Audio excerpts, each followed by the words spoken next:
16 October থেকে আবেদন শুরু হয়ে গেছে এবং তোমাদের আবেদনের শেষ তারিখ হচ্ছে 6 নভেম্বর 2025, যেখানে তুমি সম্পূর্ণ স্টেট ওয়াইজ তোমরা আবেদন করতে পারবে, যে কোনো রাজ্য থেকে, যে কোনো জেলা থেকে, এবং সেখানেই তোমাদের পোস্টিং হয়ে যাবে। সম্পূর্ণ বিস্তারিত তথ্য আজকের এই ভিডিওর মাধ্যমে থাকছে। Oil and natural gas corporation লিমিটেডের তরফ থেকে, অর্থাৎ ওএনজিসির তরফ থেকে অফিসিয়াল নোটিফিকেশন জারি হয়েছে। পিডিএফটা ওপেন করে নিয়েছি।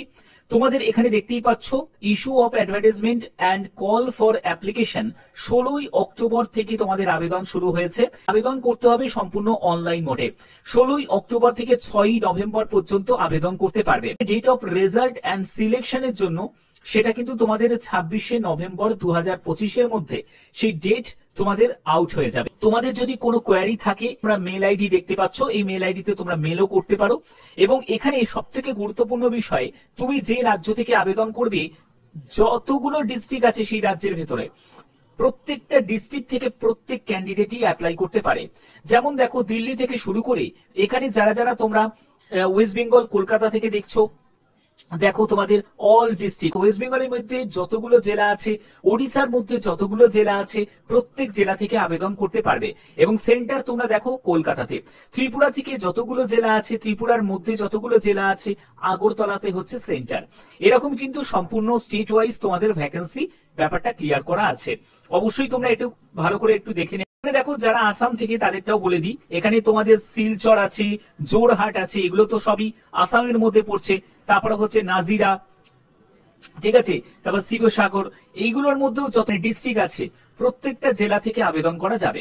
এখানে যদি তোমাদের টোটাল যদি শূন্যপদের কথা বলি, 2623টি শূন্যপদে এই নিয়োগটি করা হচ্ছে, যেখানে বিভিন্ন যোগ্যতার পোস্ট আছে। যেমন মাধ্যমিক পাশের যদি কোনো ক্যান্ডিডেট থাকে সেও আবেদন করতে পারে। আবার এখানে এমনও পোস্ট আছে যেখানে গ্র্যাজুয়েশন যোগ্যতা, মানে যে কোনো শাখায় গ্র্যাজুয়েট করেছো তারাও আবেদন করতে পারো। এখান থেকে তোমরা দেখতে পাচ্ছ, oil and natural gas corporation লিমিটেডের তরফ থেকে এই বিজ্ঞপ্তি তোমাদের জারি হয়েছে, যেখানে দেখো তোমাদের কি কি বলা হয়েছে। এটা অ্যাপ্রেন্টিসশিপের জন্য এই নিয়োগটি করা হচ্ছে। ভারতীয় নাগরিক প্রত্যেকে আবেদন করতে পারো। এখানে বিভিন্ন সেক্টর গুলো ভাগ করা আছে, যেমন হচ্ছে নর্দার্ন সেক্টর আছে। নর্দার্ন সেক্টর মানে হচ্ছে এখানে দেখো দেরাদুন থেকে শুরু করে দিল্লি আছে, এবং পাশাপাশি তোমাদের ভ্যাকেন্সি ডিটেলসটাও কিন্তু দেয়া হয়েছে। এর পরবর্তী দেখো তোমাদের মুম্বাই সেক্টর আছে। তারপরে দেখো তোমাদের এখানে আরো আছে, আমি তোমাদের দেখিয়ে দিচ্ছি সবকিছু। ওয়েস্টার্ন সেক্টর আছে। তারপরে দেখো তোমাদের এখানে আরো অন্যান্য যেসব আছে। এরপরে দেখো তোমাদের ইস্টার্ন সেক্টর আছে। ইস্টার্ন সেক্টরের মধ্যে যারা আসাম থেকে বিলং করছো, তো তোমাদের এখানে ভ্যাকেন্সি গুলো দেওয়া হয়েছে। দেখো শিলচর, জোরহাট, ঠিক আছে, তো এইসব জায়গায় তোমাদের দেওয়া হয়েছে করা আছে। কলকাতা থেকে যারা, মানে ওয়েস্ট বেঙ্গল থেকে যারা বিলং করছো, এখানে দেখো 26টি মতো তোমাদের শূন্যপদ আছে। এখানে অফিস অ্যাসিস্ট্যান্ট পোস্ট আছে। তারপরে মেকানিক ডিজেল আছে, ফিটার, ইলেকট্রিশিয়ান, তারপরে কোপা, এইসব যে কোনো ট্রেড তুমি এখান থেকে সিলেক্ট করতে পারো। এবার দেখো তোমাদের এসসি, এসটি, ওবিসি, পিডব্লিউবিডি প্রত্যেকের জন্য আলাদাভাবে তোমাদের ক্যাটাগরি ওয়াইজ রিজার্ভেশন দেওয়া হয়েছে। এজ লিমিটের ক্ষেত্রে যদি বলি, 18 বছর হচ্ছে ন্যূনতম বয়স এবং 24 বছর হচ্ছে ম্যাক্সিমাম বয়স। 6/11/2025 হিসাবে তোমাদের এজ ক্যালকুলেট করতে হবে।